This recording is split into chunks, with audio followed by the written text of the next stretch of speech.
자, 회계관리 1급 문제 31번부터 40번까지 자, 한번 보겠습니다. 자, 문제 31번입니다. 자, 다음은 주식회사 3일의 주식 발행과 관련된 자료입니다. 주식 발행 시 재무상태표에 계상될 항목과 금액을 가장 올바르게 표시한 것은 입니다. 이 문제 그렇게 어렵지 않아요. 회계 처리해보면 알아요. 자, 한번 봅시다.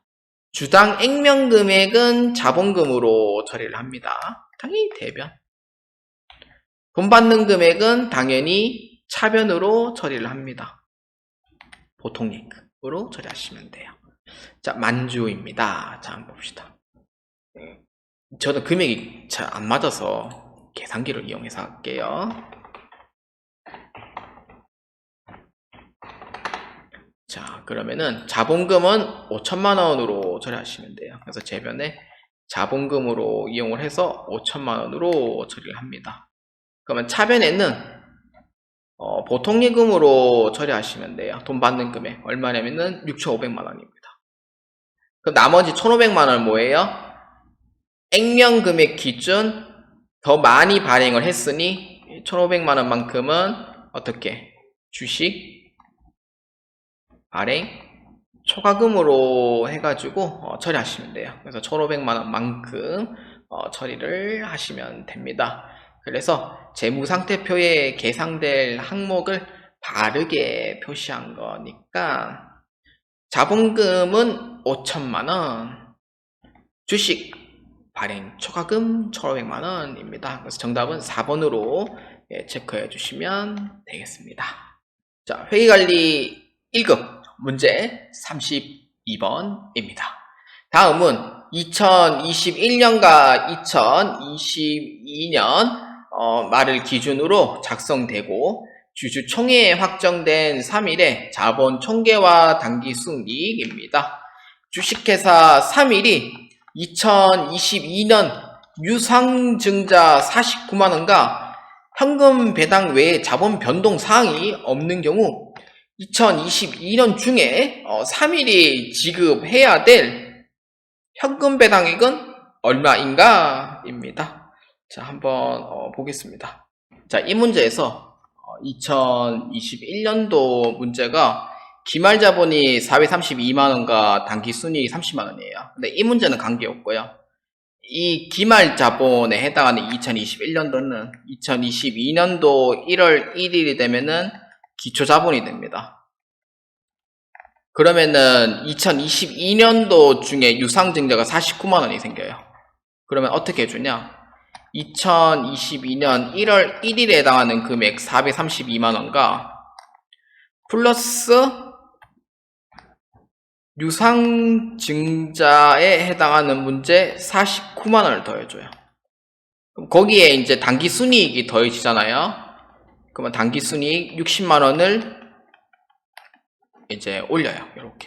요렇게 올리면은 원래는 기말자본에 해당하는 금액이 그러니까 배당 전 금액이에요.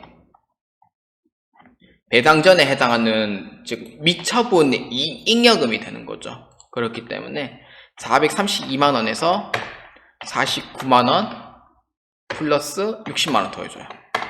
그러면 원래는 541만원 나와야 돼요. 원래 미처분 잉여금은 541만원이고 그러니까 문제에 있는 그대로 보시면 돼요.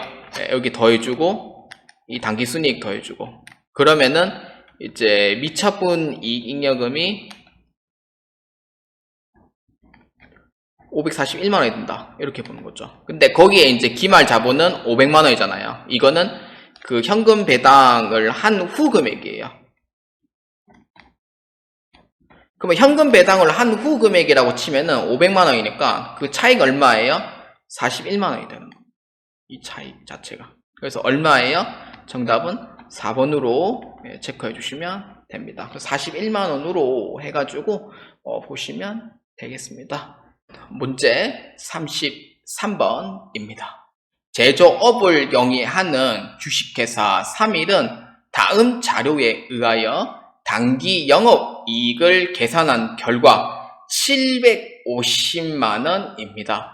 자료를 계속하여 법인세 비용, 차감전, 순이익을 계산하면 얼마인가 입니다. 단 중단 사업 손익은 없는 것으로 가정합니다. 그러니까 계속기업에 의해서 처리를 해라 라는 의미가 되고요. 영업이익은 750만원 나왔대요. 거기에 이제 법인세 비용, 차감전, 순이익이니까 영업이익이 이미 나왔으니 거기에 영업 외 수익과 영업 외 비용을 빼주시면 돼요.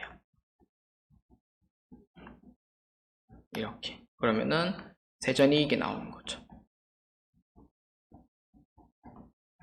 자, 한번 봅시다. 급여는 판관비라 해당 사항 없고요. 무형자산 상각비도 판관비라 해당 사항이 없습니다.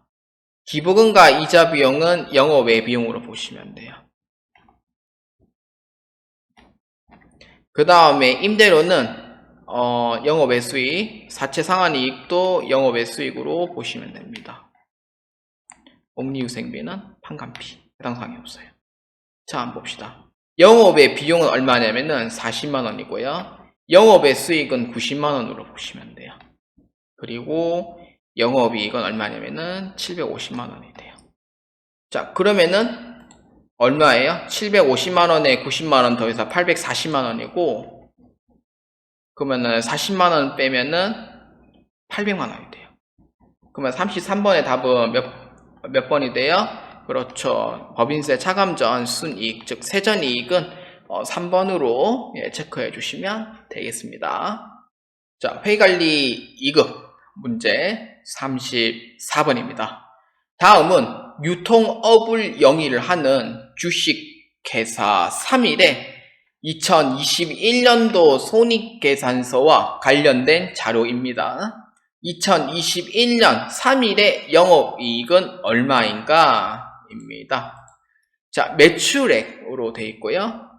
그 다음 매출원가를 빼주시면 되죠. 자, 손익계산서 계산 구조를 보면은 이 순매출액에서 매출원가를 빼주시면 돼요. 근데 이미 매출액과 매출원가는 얼마인지 나왔으니 그냥 빼면 되고요. 거기에서 판매비와 관리비를 빼주시면 돼요. 그러면은 영업이익이 나오게 됩니다. 자, 한번 봅시다. 자, 여기에서 이제 영업이익은 얼마인가 라고 이제 물어보니까, 자, 한번 봅시다.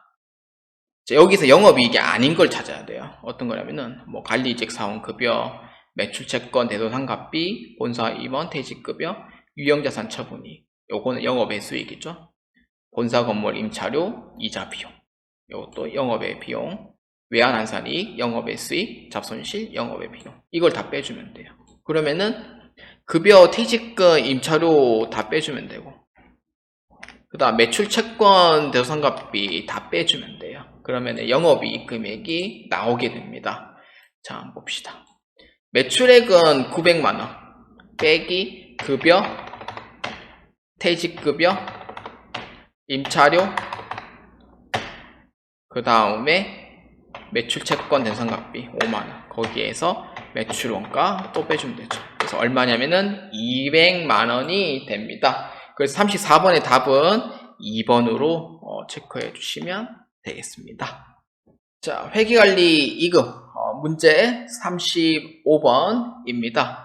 자, 주식회사 3일은 2021년 10월 1일 주식회사 서울에 기계장치 1000만원에 판매하면서 정상 작동이 가능한 상태로 설치해 주기로 합니다. 단, 기계장치에 대한 설치 및 검사 용역은 부수적으로 제공되지 않고 수수료는 40만원이며 2021년 12월 31일 현재 50%의 진행률을 나타나고 있습니다. 그래서 주식회사 3일이 인식하는 수익은 얼마인가? 입니다. 자, 기계장치를 1000만원에 판매를 하고 설치비 40만원에 해줬대요. 그러면 선생님, 정답은 그러면은 1040만원이지 않나요?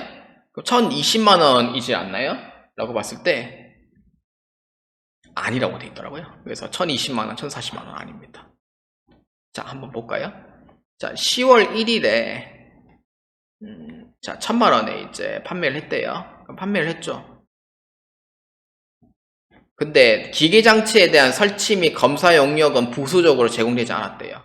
그러면은 40만원을 포함해야 되는 게 맞지 않냐고 생각하니까 부수적으로 제공되지 않았으니 당연히 이거는 미포함인 거죠.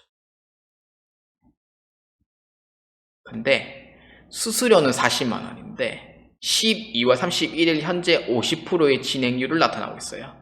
그러면은 40만원의 반인 20만원이 이제 50%의 확률로 이제 보는 건데, 제공도 안 해줬거든요. 제공도 안 해준 상태에서 50%니까 지금 현재 설치 중인 거예요. 저는 처음에 1040만원 해가지고 20만원 빼가 1020만원인 줄 알았더니 35번에 대한 2번은 3번이 답이 아니더라고요. 자, 그래서 이 20만원에 대해서는 더해주는 게 아닌 아직 부수적으로 제공되지 않았으니 일단 이걸 빼주는 거예요. 그래서 정답은 2번으로 체크해 주시면 되겠습니다. 회계관리 1급 문제 36번입니다. 다음 중 상품권 회계 처리에 관한 설명으로 가장 올바르지 않은 것은 입니다. 상품권 회계 처리. 네, 이걸 아셔야 돼요. 상품권은 만약에 상품권하고 교환을 했을 때는 회계 처리 자체가 없어요. 다시 할게요. 선수금으로 처리해요. 그러니까 수익으로 인식하진 않아요. 근데 만약에 상품권을 이제 재화등을 이제 구입해서 만약에 상품권을 회수했다라고 하면은 그때 수익으로 봐요. 그래서 이거를 잘 기억해 주셔야 돼요. 자, 1번 한번 봅시다. 상품권 판매 시점의 수익으로 인식한다. 아니죠. 상품권 판매 시점이 아닌 재화등을 구입하고 상품권을 회수했을 때 그때 수익 인식하는 거예요. 그래서 1번은 틀렸다라고 보시면 되고요. 그 다음에 2번 상품권 할인액은 물품 판매 시점에 매출 애누리로 대체한다. 맞아요. 이제 할인했을 때에 대한 부분이니까 애누리를 그냥 대체하면 되고요. 3번 상품 잔액 환급 시 선수금과 상기한다. 원래는 선수금 처리하고 물건 뭐 이렇게 이제 회수해가 남은 현금은 선수금과 상기 처리하면 되고요. 자, 그 다음 4번 상품권의 상법상 소멸시효가 완성된 경우 잔액을 영업 외수익으로 인식한다. 그러니까 이게 무슨 말이냐면은 상품권 기한 있잖아요. 기한 내에 사용을 하지 않은 부분에 대해서는 그냥 자비익으로 처리해요. 진짜로 받아놓고 안 쓰시는 분도 있거든요. 나 같은 사람들. 그래서 정답은 4번이 맞다라고 보시면 되고, 그래서 올바르지 않은 것은 1번으로 보시면 되겠습니다. 자, 회계관리 1급 문제 37번입니다. 다음 괄호 안에 들어갈 외환차손익을 가장 올바르게 짝지어진 것은입니다. 외화 채권 회수, 외화 채무 상환입니다. 자, 이 문제는 이해를 하셔야 돼요. 이게 자산인지 부채인지 이걸 아셔야 돼요. 외화 채권은 자산을 뜻하고 외화 채무는 부채를 뜻해요. 자, 그러면은 발생 당시 환율이 1000원이라고 치고요. 회수 당시 환율이 700원이라고 치면은 장부 금액이 더 많죠. 돈을 많이 받아요? 적게 받아요? 적게 받아요. 그래서 이거는 외화 차손이 됩니다. 왜냐? 돈 받는 금액이 적어지니까 외환 차손이 돼요. 자, 그 다음에 발생 당시 환율이 1000원이라고 치고 회수 당시 환율이 1400원이라고 쳐요. 그럼 이거는 뭐예요? 내가 돈을 받는 금액이 더 많아진 거죠. 그래서 외화 차익이 돼요. 그 외화 차익이 되죠. 자, 그 다음 외화 채무 상환입니다. 자, 봅시다. 발생 당시 환율이 1,000원이고, 상환 당시 환율이 700원이에요. 내가 돈을 주는 사람 입장이에요. 주는 사람 입장. 그럼 내가 돈을 더 많이 줘야 돼요? 적게 줘야 돼요? 적게 주면 되죠. 내가 돈을 주는 사람 입장에서 1,000원짜리를 이렇게 이제 외상으로 구입해가 700원만 주면 돼요. 그럼 나한테는 이득이 되는 거죠. 그래서 이거는 외화 차익이 됩니다. 이거 차손 아니에요. 차익이에요. 자, 그 다음에 발생 당시 환율이 1,000원이고 상환 당시 환율이 1,400원이면은 내가 돈을 더 많이 줘야 되죠. 뭐예요? 손실이 되죠. 내가 돈을 더 많이 줘야 되니까. 외환 차손이 돼요. 그래서 외환 차손이 되는 거죠. 자, 그럼 정답 몇 번이에요? 올바른 것은 그렇죠. 3번으로 체크해 주시면 되겠습니다. 자, 회의관리 1급 문제 38번입니다.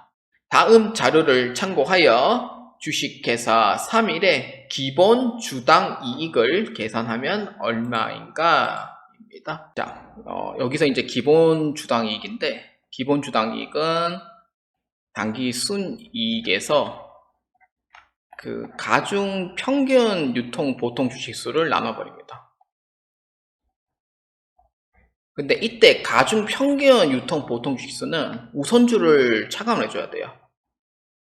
왜냐하면 보통 주만 이제 평균 재는 거기 때문에 그런 거고요. 그래서 여기에 해당하는 부분은 여기 450만원과 200주를 나눠주시면 돼요. 그래서 450만원에서 200주를 이렇게 해주면 되고, 그럼 주당 순이익 얼마냐면은 22,500원이 됩니다. 그래서 정답은 1번으로 체크해 주시면 되겠습니다. 자, 회의관리 1급 문제 39번입니다. 자, 다음 중 현금 흐름표에서 확인할 수 있는 현금 흐름이 아닌 것은 입니다. 현금 흐름의 확인은 그 영업활동, 이제 현금 흐름, 그 다음에 투자활동, 그 다음에 재무활동, 이렇게 세 가지로 이제 분류가 됩니다. 그래서 확인할 수 있는 현금 흐름이 아닌 것은 영업활동, 투자활동, 재무활동이니까 3번 개발활동 현금 흐름은 존재하지 않는 현금 흐름입니다. 그래서 정답은 3번으로 체크해 주시면 되겠습니다. 회의관리 1급 문제 40번입니다. 자, 다음 중 현금 흐름표에서 일반적인 단기 순손익에 결정적 영향을 미치는 기업의 주요 수익 창출 활동과 관련이 깊은 현금 흐름으로 가장 옳은 것은 입니다. 현금 흐름표에서 단기 순이익에 결정적 영향을 미치는 수익 창출 활동이다. 자, 한번 보겠습니다. 자, 1번 주식이나 기타 지분 상품의 발행에 따른 현금 유입. 주식이라고 하면은 자본금을 의미를 하고요. 지분 상품이라고 하면은 매도하는 증권이나 단기 매매 증권 생각하시면 돼요. 근데 이 같은 경우에는 수익 자체가 없죠. 현금은 유입돼 있긴 하지만 만약에 처분하지 않은 이상은 단기 순이익에 결정적 영향을 주진 않아요. 왜냐면은 처분한 게 아니기 때문에 그런 거고요. 그래서 1번은 아니다라고 보시면 되고요. 그 다음에 2번 자산의 취득으로 인한 부채 상환에 따른 현금 유출. 자산 취득이라고 하면은 뭐 기계장치를 뭐 취득했다, 아니면은 건물을 취득했다, 뭐 토지를 취득했다, 뭐 이런 걸 이제 의미를 하는 거지. 부채라고 하면은 미지급금인데 미지급금 상환을 한 거기 때문에 수익 비용에 영향은 전혀 없어요. 그래서 2번도 아니다라고 보시면 되고요. 자, 그 다음에 3번 종업원과 관련하여 직간접적으로 발생하는 현금 유출입니다. 직간접적으로 발생하는 현금 유출보다는 종업원에 이제 해당하는 부분에 좀 시야를 좀 둬야 되는데, 종업원은 계정 과목이 급여로 처리를 하잖아요. 그다음 만약에 생산직인 경우에는 임금으로 처리를 한단 말이에요. 이거 같은 경우에는 계정 과목이 어디예요? 비용에 해당하는 계정 과목, 즉 판매비와 관리비에 해당이 되죠. 그래서 단기 순이익에 결정적인 영향을 주는 것이 됩니다. 그래서 3번은 맞고요. 그 다음에 4번 유형 자산 및 기타 장기성 자산 처분에 대한 현금 유입. 이거는 이제 유형 자산 처분으로 생각하시면 되는데, 유형 자산에 대한 처분은 어차피 이거는 수입 비용이라고 왔다 갔다 할 수 있는 부분이 이제 처분 이익과 처분 손실을 뜻하는데, 근데 유형 자산에 대해서 유출된 것만 볼 수는 있는 거지, 처분 이익과 처분 손실에 대한 부분까지를 깊게 생각한다면은 사실상 고려 대상이긴 하지만, 단기 순이익 결정적인 영향을 미치는 것까지는 저는 아니라고 봅니다. 그렇기 때문에 4번은 아니다 이렇게 볼 수가 있어요. 그래서 정답은 3번으로 체크해 주시면 되겠습니다. 자, 재무회계 파트는 여기까지 진행을 하도록 하겠습니다. 그 다음 파트는 세무회계 파트로 진행을 하기로 하고요. 이제 2022년도 3월달 해당하는 이 1번부터 이 40번까지 해당하는 재무회계는 여기까지만 진행하겠습니다. 자, 그 다음 파트인 세무회계에서도 여러분들이 필요한 자료가 있다면은 부담 없이 보아주시면 매우 감사하겠습니다. 자, 저는 여기까지 하도록 하고 2부에서 뵙도록 하겠습니다.